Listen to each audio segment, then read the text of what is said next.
Setiap musim panen, hasil bumi mereka melimpah. Kentang, wortel, kol, pokcau semua tumbuh subur di ladang yang luas.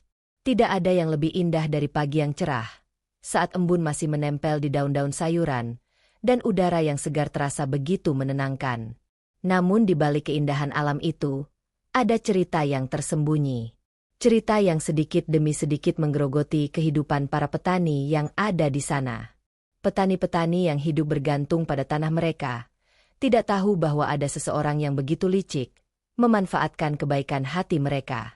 Pak Seno, tengkulak yang menguasai desa itu, adalah orang yang memegang kendali atas pasar hasil bumi desa. Ia datang setiap musim panen, membawa mobil besar yang siap mengangkut segala hasil pertanian dengan harga yang sudah ditentukan. Awalnya, petani-petani itu merasa beruntung. Pak Seno tampak seperti sosok yang sangat membantu, membelikan hasil panen mereka dengan harga yang terbilang cukup. Namun, siapa yang tahu bahwa harga yang ia tawarkan jauh lebih rendah daripada harga pasaran yang seharusnya. Pak Seno bukanlah orang baru di desa ini. Ia telah tinggal di sana cukup lama dan menguasai pasar sejak lama. Setiap kali musim panen tiba, ia datang dengan wajah ramah, berusaha meyakinkan para petani bahwa ia adalah orang yang tepat untuk membeli hasil panen mereka. Ia bisa membeli dalam jumlah besar, dan itu membuat para petani tidak perlu repot-repot menjual satu persatu ke pasar yang jauh. Namun, ada yang mulai merasa aneh.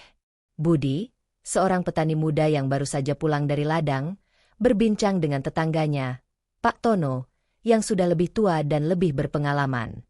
Pak Tono, kenapa ya harga sayuran kita selalu lebih murah kalau dijual ke Pak Seno? Saya dengar harga wortel di pasar itu bisa mencapai 1.000 per kilogram. Sementara Pak Seno cuma memberi kita 150.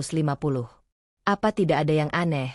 Tanya Budi, sambil menggulung lengan bajunya. Pak Tono menghela napas panjang.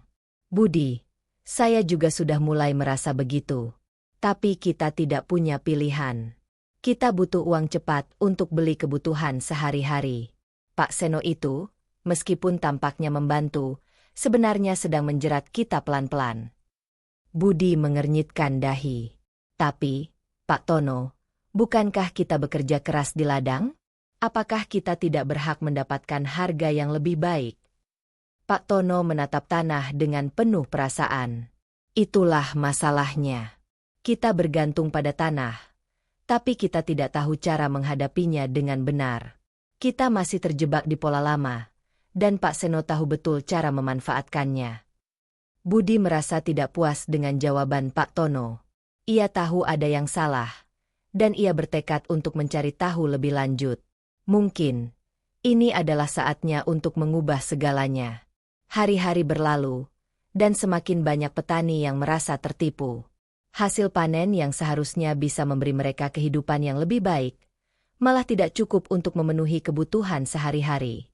Mereka bekerja keras di ladang, namun uang yang mereka dapatkan tidak sebanding dengan jerih payah mereka. Pak Seno semakin gencar menawarkan harga murah kepada petani. Ia tahu betul cara mengelabui mereka dengan alasan-alasan yang terdengar masuk akal. Harga sayuran di pasar sedang turun, katanya. Kalau kalian jual ke saya, kalian tetap bisa mendapatkan uang cepat tanpa harus repot-repot berhadapan dengan pasar yang ramai. Saya membeli dalam jumlah besar, jadi kalian tidak perlu khawatir soal pembeli. Namun, semakin lama Budi semakin curiga. Ia sering mendengar dari tetangganya bahwa harga sayuran di pasar sebenarnya lebih tinggi. Tetapi tidak ada yang berani melawan Pak Seno. Petani-petani yang telah terjerat merasa sudah terlambat untuk mencari alternatif.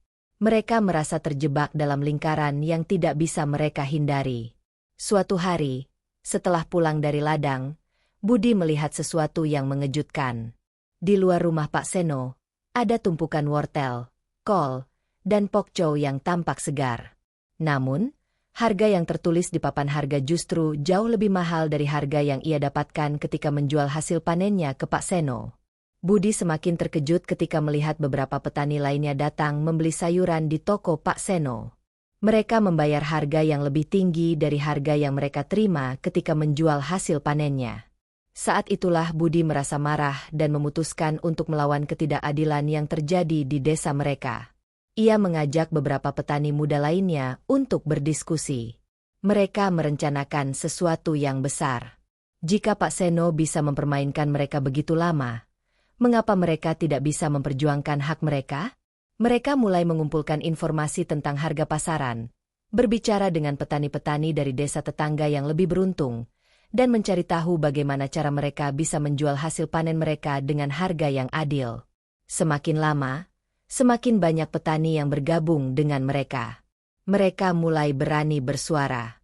Hari demi hari, mereka menyusun rencana untuk melawan tengkulak yang selama ini menguasai hidup mereka. Namun, mereka tahu bahwa untuk bisa mengubah keadaan, mereka harus lebih dari sekadar berbicara. Mereka harus bertindak. Suatu hari, saat petani sedang berkumpul di balai desa untuk membicarakan rencana aksi mereka, Pak Seno datang. Wajahnya terlihat tenang, seperti biasa. Ia menyapa mereka satu persatu dengan senyuman lebar. "Saya dengar kalian ada masalah dengan harga. Jangan khawatir, saya selalu siap membantu. Kalau ada yang ingin jual hasil panen lebih banyak, saya bisa beli dengan harga terbaik," ujarnya dengan suara yang penuh kepura-puraan. Namun, kali ini petani-petani itu tidak terpengaruh lagi. Budi berdiri, memegang mikrofonnya, dan dengan lantang berkata, "Pak Seno, kami tidak akan menjual hasil panen kami kepada Anda lagi. Kami tahu harga yang sebenarnya. Kami akan berjuang untuk mendapatkan harga yang layak. Kami tidak akan dipermainkan lagi." Hening sejenak, sebelum beberapa petani lainnya mulai memberi tepuk tangan. Pak Seno hanya tersenyum tipis. Namun di dalam hatinya, ia sudah mulai merasakan ketegangan. Ia tahu, petani-petani ini tidak akan mudah dipatahkan. Aksi yang dilakukan oleh Budi dan para petani lainnya segera menyebar ke seluruh desa. Berita tentang protes mereka menyebar dengan cepat, membuat banyak orang mulai menyadari ada yang tidak beres dengan harga sayuran di desa itu. Tak lama setelah pertemuan di balai desa, Pak Seno mendapat tekanan besar. Namun, di balik semua itu, ia tidak tinggal diam. Pak Seno adalah orang yang licik dan selalu memiliki cara untuk memutarbalikkan keadaan. Pada suatu sore yang panas, Pak Seno duduk dengan tenang di ruang kerjanya yang dipenuhi dengan berkas-berkas. Ia sedang menunggu kedatangan seseorang yang penting, seseorang yang bisa membantunya mempertahankan kendali atas pasar sayuran di desa Sumber Rejeki. Orang itu adalah perwakilan dari Bulog, badan urusan logistik yang seharusnya bekerja untuk menyejahterakan petani dengan memastikan harga pangan tetap stabil. Namun, Pak Seno tahu bahwa Bulog tidak hanya bekerja untuk petani. Ia sudah lama mengikat kerjasama dengan beberapa pihak di Bulog, menjadikan mereka sebagai sekutu dalam permainan bisnisnya. Bulog seharusnya menjadi penjamin agar hasil pertanian dibeli dengan harga yang layak. Namun, kenyataannya, Bulog justru menjadi alat bagi tengkulak seperti Pak Seno untuk memperkaya diri. Saat perwakilan Bulog yang bernama Bapak Darto tiba, mereka mulai berbincang tentang rencana mereka. "Pak Seno, kami perlu memastikan bahwa harga sayuran di pasar tetap stabil. Untuk itu, kami harus membeli hasil pertanian dengan harga yang lebih rendah. Ini untuk menjaga kestabilan harga di pasar," ujar Bapak Darto, membuka percakapan dengan nada yang seolah-olah ingin membantu. Pak Seno mengangguk pelan. "Tentu, Pak Darto. Kita bisa membeli hasil panen dengan harga yang lebih rendah. Tetapi saya harus memastikan ada keuntungan bagi kita berdua. Kami bisa membeli sayuran dengan harga murah dari petani dan kemudian menjualnya ke pasar dengan harga tinggi. Kita bagi hasilnya setengah-setengah. Petani tetap bisa mendapatkan uang untuk kebutuhan mereka, dan kita juga bisa mendapatkan keuntungan besar." Bapak Darto mengerutkan dahi. "Kita harus hati-hati dengan cara ini, Pak Seno. Jangan sampai petani merasa terzalimi. Kalau itu sampai terdengar di media, bisa-bisa kita kena masalah." Pak Seno tersenyum tipis. "Tidak perlu khawatir, Pak Darto. Kami akan selalu menjaga citra baik Bulog. Saya sudah lama berada di desa ini. Saya tahu cara menyusun cerita yang bisa membuat semuanya terlihat wajar." Dengan kerjasama itu, Pak Seno bisa membeli hasil panen dengan harga yang lebih murah, sementara Bapak Darto memastikan bahwa distribusi hasil pertanian tetap berjalan dengan lancar. Mereka berdua sepakat untuk mengatur harga pembelian yang lebih rendah dari harga pasaran. Keuntungan yang mereka dapatkan dibagi dua, dan petani tetap merasa bingung dengan harga yang mereka terima. Namun, tidak semua petani bisa dibohongi begitu saja. Budi yang masih merasa kesal dengan perlakuan Pak Seno, memutuskan untuk mencari tahu lebih lanjut. Ia mulai mengumpulkan informasi tentang apa yang sebenarnya terjadi antara Bulog dan Pak Seno. Setiap kali ia berbicara dengan tetangganya, semakin banyak petani yang mulai merasa curiga. Mereka tahu ada sesuatu yang salah, tapi tak tahu bagaimana cara untuk melawan sistem yang sudah ada begitu lama. Pada suatu malam, Budi mendapat informasi penting dari seorang petani yang sudah lama tinggal di desa itu. Petani itu mengatakan bahwa ia pernah mendengar percakapan antara Pak Seno dan perwakilan Bulog. Mereka berbicara tentang bagaimana mereka bisa memperoleh keuntungan dari penjualan hasil panen petani dengan harga yang sangat rendah. Setelah mendengar itu, Budi semakin yakin bahwa Pak Seno dan Bulog memiliki kerjasama yang merugikan petani. Budi pun mulai merencanakan langkah berikutnya. Ia memutuskan untuk mengajak petani-petani lain berkumpul lagi dan merencanakan aksi besar untuk melawan ketidakadilan ini. Jika mereka ingin mengubah nasib mereka harus bertindak tegas dan berani menghadapi Pak Seno dan Bulog. Esok harinya, Budi mengundang beberapa petani ke rumahnya. Mereka berkumpul di ruang tamu yang sederhana, berbicara serius tentang bagaimana cara agar suara mereka bisa didengar oleh masyarakat luas. Kita tidak bisa hanya diam saja. Kita harus menunjukkan pada dunia bahwa kita tidak akan diperlakukan seperti ini lagi. Mereka telah mempermainkan kita terlalu lama, ujar Budi dengan penuh semangat. Pak Tono, salah satu petani tua yang sudah cukup berpengalaman, mengangguk setuju. Saya sudah lama melihat permainan ini. Kalau kita tidak bertindak sekarang, kita akan terus menderita. Kita harus melawan dengan cara yang lebih besar. Beberapa petani lainnya juga menyuarakan pendapat mereka. Mereka semua sepakat untuk memutuskan hubungan dengan Pak Seno dan Bulog. Mereka tidak lagi mau menjual hasil panen mereka dengan harga yang sangat murah. Mereka lebih memilih untuk membagikan hasil panen mereka secara gratis kepada warga desa, atau bahkan membuangnya ke sungai sebagai bentuk protes. Hari itu juga, para petani mulai menyusun rencana besar mereka. Mereka akan melakukan aksi besar, mengumpulkan semua hasil panen mereka dan membagikannya secara cuma-cuma kepada warga desa. Mereka ingin menunjukkan bahwa mereka tidak takut untuk bertindak. Pak Seno, yang mendengar kabar tentang protes ini, merasa terganggu. Ia tahu bahwa jika para petani terus melakukan protes seperti itu, dampaknya bisa sangat besar. Tapi ia juga sadar bahwa ia tidak bisa lagi mengendalikan mereka seperti dulu. Pak Seno semakin gelisah. Ia mulai khawatir kalau perbuatannya akan terbongkar. Pada akhirnya, protes besar-besaran itu pun dimulai. Petani-petani yang kecewa mulai mengangkut hasil panen mereka dan membawa ke tengah desa. Mereka mulai membagikan sayuran kepada warga tanpa meminta sepeser pun sebagai imbalan. Mereka bahkan membuang beberapa hasil panen ke sungai sebagai tanda protes.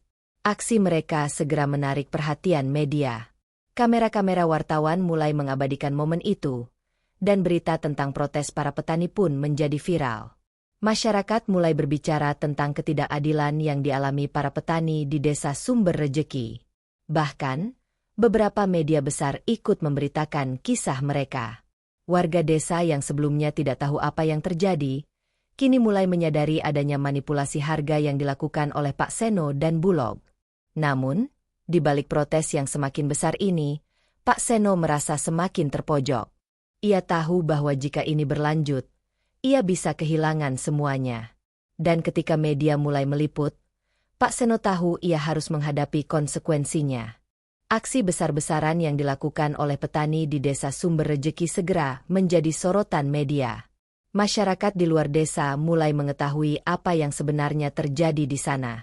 Petani-petani yang dulu hidup dalam ketidakpastian dan kebingungan, kini bersatu dan memperjuangkan hak mereka. Mereka menuntut harga yang adil untuk hasil panen mereka, dan mereka tak lagi takut untuk melawan tengkulak yang selama ini telah merugikan mereka. Warga desa mulai mengumpulkan hasil panen mereka dan membawa sayuran dalam keranjang, truk, dan gerobak menuju pusat desa.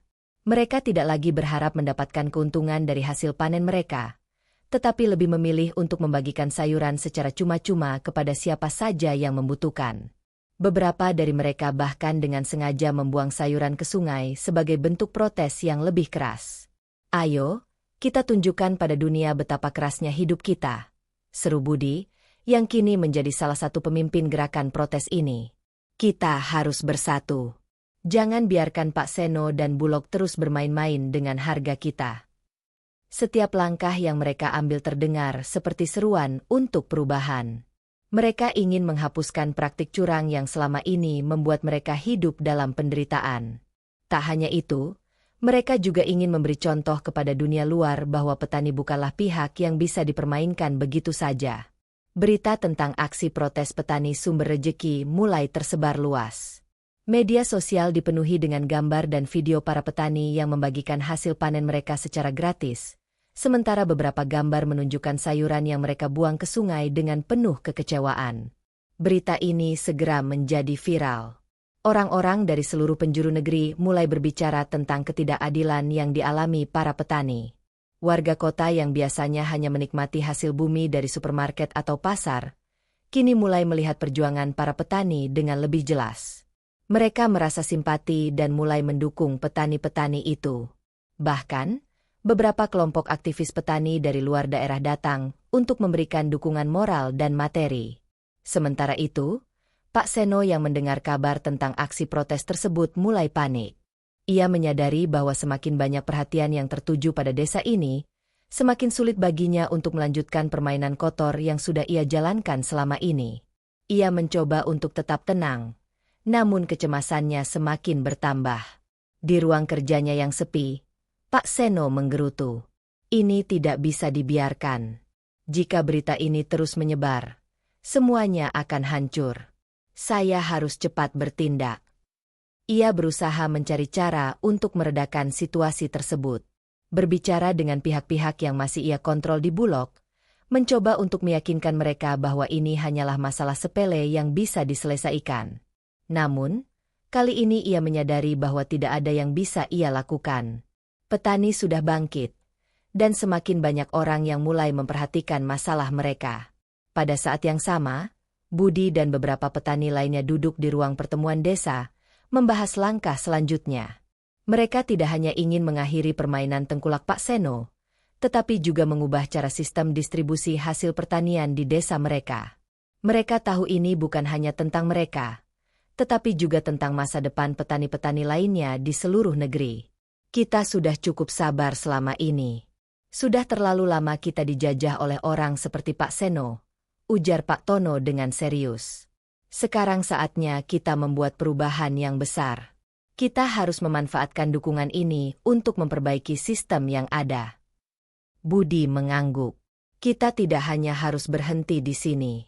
Kita harus memastikan agar semua orang tahu tentang kecurangan ini, bukan hanya kita, tapi juga pemerintah. Kita butuh dukungan dari luar desa untuk menekan Bulog dan tengkulak-tengkulak yang serakah ini. Keputusan sudah dibuat. Mereka memutuskan untuk mengirimkan laporan resmi kepada pemerintah, melibatkan media, dan meminta pihak berwenang untuk turun tangan. Budi dan beberapa petani lainnya juga menghubungi sejumlah organisasi petani yang memiliki pengalaman dalam melawan ketidakadilan dalam sistem pertanian. Tindakannya tidak sia-sia. Keesokan harinya, laporan tentang aksi protes petani di Desa Sumber Rejeki dibawa ke meja Menteri Pertanian. Berita ini sampai ke telinga pemerintah, dan dengan cepat, keputusan untuk mengirimkan tim untuk menyelidiki masalah ini pun diambil. Menteri Pertanian, yang mendengar langsung tentang kecurangan yang terjadi, merasa terkejut dan khawatir. Dalam konferensi pers yang digelar, beliau menyatakan bahwa mereka akan segera turun tangan untuk melakukan penyelidikan. Ini adalah masalah besar yang harus segera diselesaikan. Petani harus dihargai dengan adil. Kami akan segera melakukan investigasi dan memastikan agar sistem distribusi hasil pertanian berjalan dengan baik dan transparan, ujar Menteri Pertanian dengan tegas. Pak Seno dan pihak yang terlibat dalam penyelewengan ini akan kami periksa dan tindak sesuai hukum. Chapter 4. Sidak dari Menteri Pertanian. Pada pagi yang cerah, tim yang dikirim oleh Menteri Pertanian tiba di Desa Sumber Rejeki. Mereka terdiri dari beberapa pejabat yang sudah berpengalaman menangani masalah distribusi pertanian dan beberapa petugas dari Badan Pengawasan Keuangan dan Pembangunan. Rombongan ini langsung disambut oleh Budi dan beberapa petani lainnya yang sudah lama menunggu kedatangan mereka. Dengan penuh semangat, Budi dan Pak Tono mengantar tim tersebut ke ladang-ladang petani yang menjadi korban ketidakadilan. Mereka memperlihatkan bagaimana harga yang diterima petani jauh lebih rendah daripada harga yang sebenarnya di pasar. Mereka juga menjelaskan bagaimana Pak Seno memanfaatkan Bulog untuk membeli hasil panen dengan harga yang sangat rendah dan menjualnya dengan harga tinggi.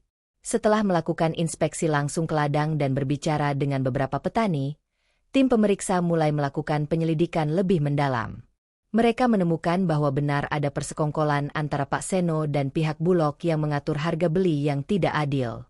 Setelah melakukan sidak selama beberapa hari, tim investigasi mengumpulkan bukti-bukti yang cukup. Kecurangan besar ini pun terungkap dengan jelas. Tak hanya itu, mereka juga menemukan bukti adanya penyelewengan dana yang seharusnya digunakan untuk membantu petani. Para pejabat yang terlibat dalam kolusi ini mulai terungkap satu persatu. Pada hari yang penuh ketegangan itu, Menteri Pertanian mengumumkan hasil investigasi kepada publik. Setelah melakukan penyelidikan mendalam, kami menemukan bahwa pihak Bulog dan tengkulak Pak Seno terlibat dalam praktik yang merugikan petani. Kami akan menindak tegas semua yang terlibat, dan pihak yang bersalah akan segera diproses sesuai hukum yang berlaku. Pak Seno, yang mendengar pengumuman ini, langsung merasakan dampak dari tindakannya. Wajahnya yang biasanya tenang kini berubah tegang. Ia tahu bahwa permainan kotor yang telah ia jalankan selama ini akhirnya terungkap. Pihak Bulog yang sebelumnya mendukungnya pun kini tidak bisa lagi melindunginya. Segera setelah pengumuman itu, sejumlah pejabat Bulog yang terlibat dalam kecurangan juga diberhentikan. Hari-hari setelah sidak yang dilakukan oleh Menteri Pertanian, Desa Sumber Rejeki seolah terlahir kembali. Berita tentang terungkapnya praktik kecurangan yang dilakukan oleh Pak Seno dan oknum Bulog membuat banyak pihak terkejut, tetapi juga memberikan harapan baru bagi petani-petani yang selama ini merasa tertindas. Keputusan pemerintah untuk menindak tegas para pelaku kejahatan ini memberi angin segar bagi para petani, yang sebelumnya hanya bisa menatap dengan pasrah saat hasil panen mereka dijual dengan harga yang sangat rendah. Beberapa minggu setelah pengumuman tersebut, para pejabat yang terlibat dalam kolusi dengan Pak Seno akhirnya dipecat dan diproses secara hukum. Pak Seno, yang selama ini dianggap sebagai sosok yang berkuasa di desa, kini harus menghadapi kenyataan bahwa semua kekuasaannya telah hilang dalam semalam. Ia didakwa dengan berbagai tuduhan, termasuk penipuan dan penyalahgunaan wewenang, serta diduga telah merugikan ribuan petani selama bertahun-tahun. Berita tentang pemecatan Pak Seno dan beberapa pejabat Bulog yang terlibat menjadi berita utama di berbagai media. Para petani di Desa Sumber Rejeki mulai merasakan dampak positif dari perjuangan mereka. Harga sayuran yang dulu begitu rendah kini merangkak naik, mengikuti harga pasar yang sebenarnya. Petani-petani yang dulu terjebak dalam sistem yang merugikan kini bisa mendapatkan harga yang adil untuk hasil panen mereka. Budi, yang dulu hanya seorang petani muda yang merasa tak berdaya, kini menjadi pahlawan di desa mereka. Bersama dengan Pak Tono dan para petani lainnya, mereka merasa bangga karena perjuangan mereka akhirnya membuahkan hasil. Mereka tidak hanya memenangkan hak mereka, tetapi juga memberikan contoh bagi petani di seluruh negeri bahwa tidak ada yang mustahil jika mereka bersatu dan berani melawan ketidakadilan. Desa Sumber Rejeki yang dulu dikenal dengan kesuburan tanahnya, kini juga dikenal sebagai desa yang berani melawan ketidakadilan. Petani-petani di sana tak lagi takut untuk berbicara dan menuntut hak mereka. Mereka telah belajar banyak dari perjuangan mereka, dan mereka tahu bahwa jika mereka tidak bersatu, mereka akan terus diterima sebagai korban oleh para tengkulak yang serakah. Kehidupan di desa itu mulai berubah. Harga sayuran yang adil tidak hanya membawa kemakmuran bagi para petani, tetapi juga membawa perubahan besar bagi seluruh desa. Para petani kini bisa hidup dengan lebih layak, membangun rumah yang lebih baik, dan memberikan pendidikan yang lebih baik untuk anak-anak mereka. Kehidupan yang dulunya penuh dengan kesulitan kini mulai berubah menjadi lebih cerah. Budi dan teman-temannya tidak hanya merasakan kebahagiaan pribadi, tetapi juga kebahagiaan yang lebih besar karena mereka telah memberikan dampak positif yang luas. Mereka tahu bahwa perjuangan mereka tidak berhenti di sini. Mereka terus berusaha memperbaiki sistem pertanian di desa mereka, memperjuangkan hak-hak petani, dan memastikan bahwa masa depan mereka lebih cerah. Namun, perubahan yang lebih besar juga mulai terjadi di tingkat nasional. Setelah melihat bagaimana perjuangan petani di Desa Sumber Rejeki bisa mengubah keadaan, pemerintah mulai merancang kebijakan yang lebih mendukung petani dan memastikan agar praktik-praktik seperti yang dilakukan oleh Pak Seno tidak terjadi lagi di masa depan. Mereka mulai memperkuat pengawasan terhadap distribusi hasil pertanian dan memastikan agar harga jual kepada petani lebih adil. Budi, yang kini menjadi salah satu tokoh penting dalam gerakan petani, sering diundang untuk berbicara di berbagai acara dan forum. Ia selalu mengingatkan para petani untuk tetap waspada, agar mereka tidak jatuh kembali ke dalam perangkap yang sama. Ia berbicara dengan penuh semangat dan keyakinan, berbagi kisah perjuangan mereka kepada generasi muda yang baru saja terjun ke dunia pertanian. Jangan pernah takut untuk berbicara.